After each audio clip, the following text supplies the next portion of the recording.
নমস্কার। আমি সাধারণত আমার অবসর সময়টা আমি বই পুস্তক পড়েই কাটাতে সবথেকে স্বাচ্ছন্দ্য বোধ করি। তো যে সমস্ত বই পুস্তক পড়ে থাকি তার থেকে আমি একটা বইয়ের কয়েকটা লাইন আপনাদের সঙ্গে একটু শেয়ার করছি।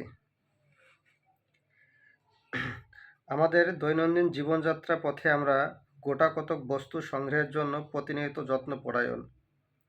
আমরা স্বাস্থ্য চাই, অর্থ চাই, বিদ্যা চাই, পারিবারিক স্নেহপ্রীতি চাই, সামাজিক সম্প্রীতি চাই, ব্যক্তি ও রাষ্ট্রের স্বাতন্ত্র্য চাই, একটু শিল্পকলা চাই, একটু খেলাধুলা চাই।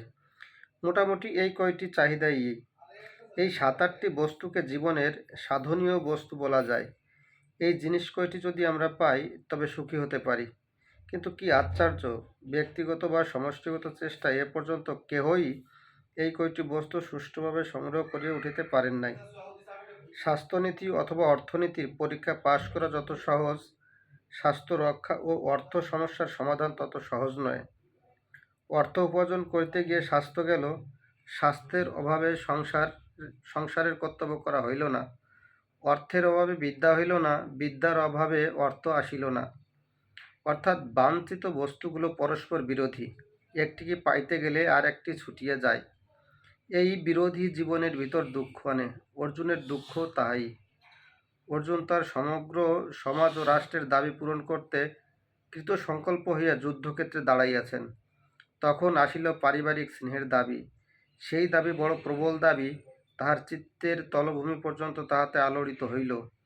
এই দুইটি দাবির বিরোধিতা অর্জুনকে একেবারে ভাঙিয়া চুরিয়া দিল। আমাদের সকল মানুষের সকল দুঃখের মূল কারণ ইহাই।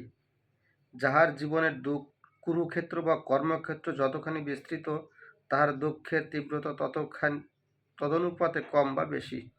মানুষের চিরন্তন দুঃখের ছক অর্জুন বিষাদ যুগ। দেখুন, লাইনগুলো আমি খুব স্বল্প সময়ের ভিতরে পড়লাম, কিন্তু যদি এই লাইনগুলো বিস্তারিতভাবে বা একটু সময় নিয়ে আলোচনা করি তাহলে আমাদের যে পাথরময় জীবন, যে শক্ত জীবন, আমার মনে হয় আমাদের এই জীবনটা সরলীকরণের মাধ্যমে চলে আসতে পারে। আমরা যদি এই লাইনগুলো আমাদের জীবনে প্রয়োগ করি অথবা এই লাইনগুলো যদি বোঝার চেষ্টা করি, তাহলে আমার কাছে মনে হয় যেন আমাদের জীবনটাকে আরও খুব সহজ এবং দুঃখ কষ্ট ক্লান্তিহীন একটা জীবন আমরা পেতে পারি। ধন্যবাদ। নমস্কার সবাইকে।